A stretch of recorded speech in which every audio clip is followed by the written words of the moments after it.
Greetings. This is Iver Duedall and Glen Hulse. Welcome to Tales of the Research Vessel Atlantic Twin.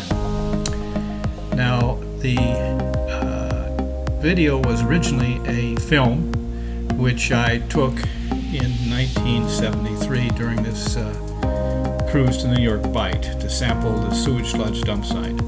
I had it digitized. I showed it to Glen Hulse. He prepared a nice script, which is presented here.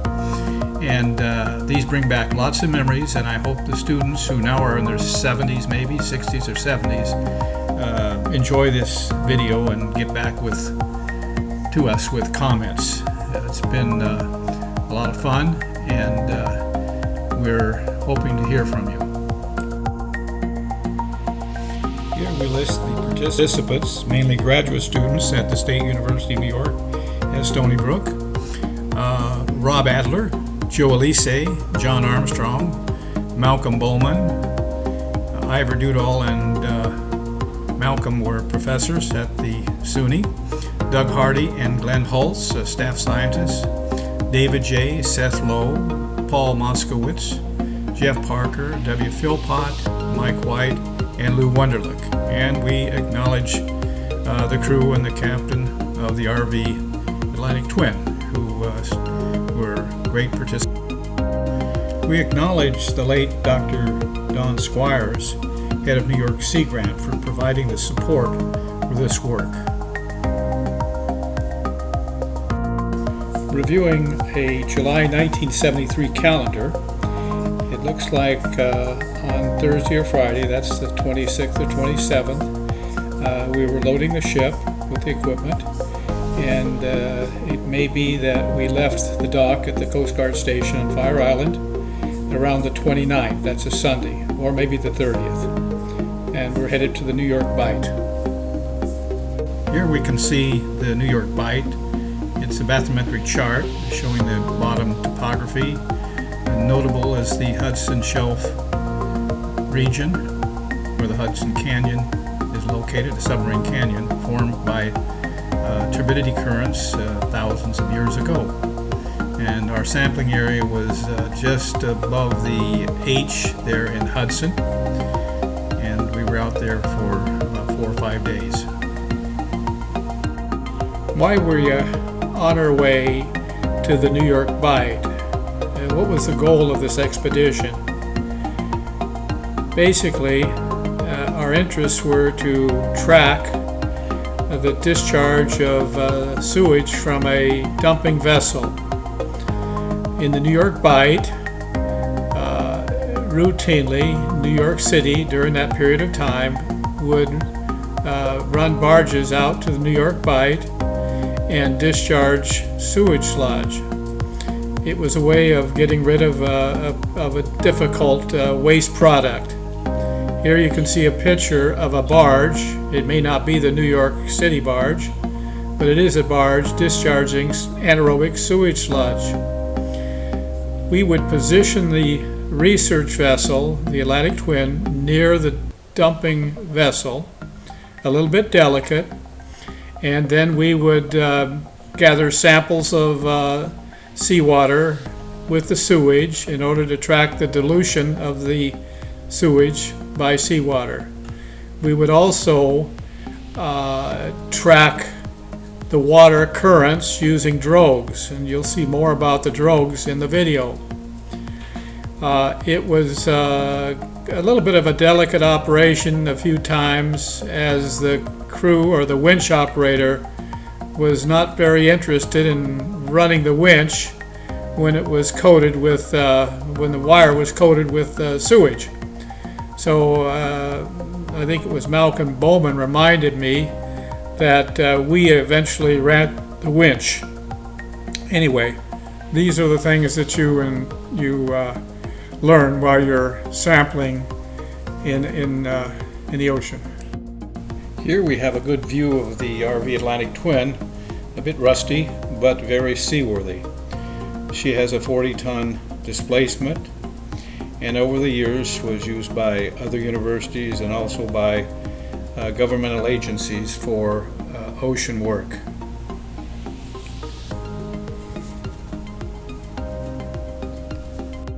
We brought our equipment from Stony Brook and loaded it on the Atlantic Twin here.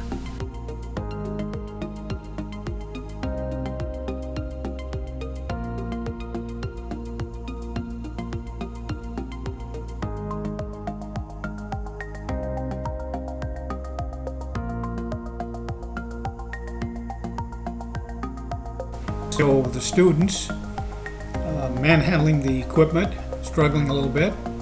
They move it on board. This is the data acquisition system developed by Professor Baylor, and that's interfaced with the Plunkett system developed by Glen Hulse. Now we can see the students bringing it down, and we see Lou Wunderlich and Paul Moskowitz and Rob Adler, and Paul pushing it up, and I think Lou takes care of the problem right now. He pushes it up. It's stable. Now we have Malcolm Bowman directing traffic, Seth Lowe, and they're attaching the system that's going to track the buoys. Oh, look, who's here? The captain of the RV Onrust and his wife and his daughter, bringing refreshments. Now here's students. We don't recognize them, and I don't think they were on the expedition.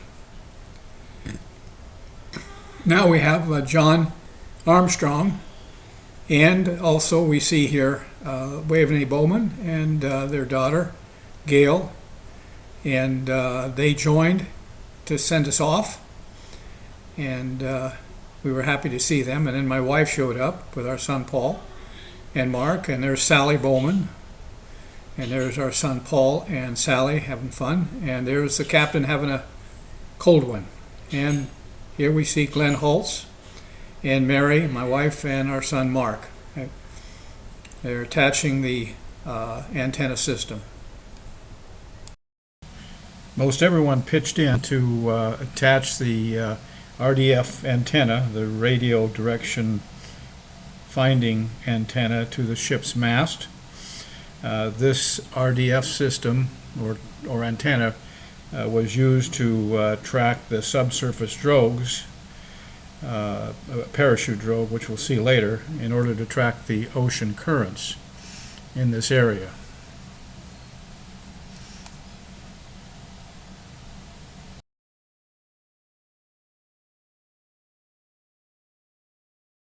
We see Mike White and Seth Lowe and Malcolm Bowman on the mast tying down the RDF antenna.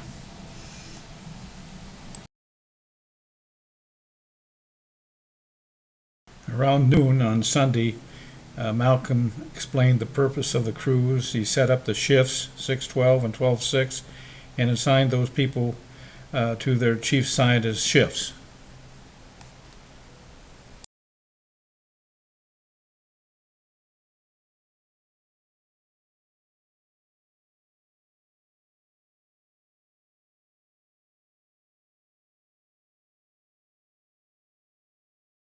A few days, the ship turned to shore, either in New Jersey or New York City, to gather additional provisions. That means food. And some of the students took showers in preparation for a little bit of entertainment, walking the streets of New York City.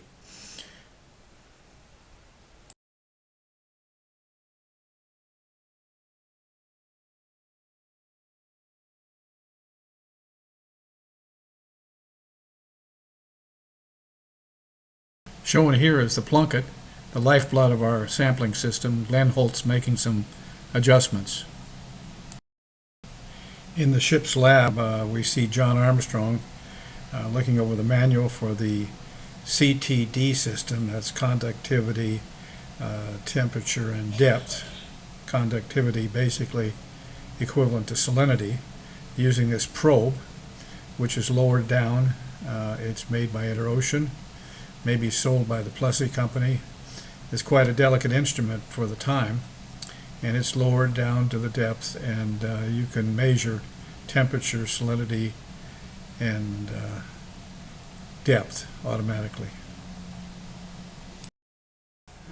The CT system is lowered and then brought up, and within the unit is a strip chart recorder. Here we see Malcolm bringing it over.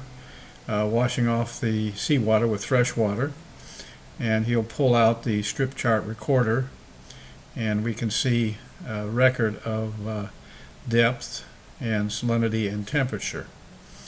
This was invented in the late 60s. It's now a routine instrument. Here we can see the students and also Malcolm Bowman lowering the unit again for another measurement. The winch operator plays an important role in this work. A marine bird having some fun with the surface water. Perhaps he's scooping up plankton to eat. Now we have some overexposed film. I'm not quite sure what happened here, but we'll leave it in.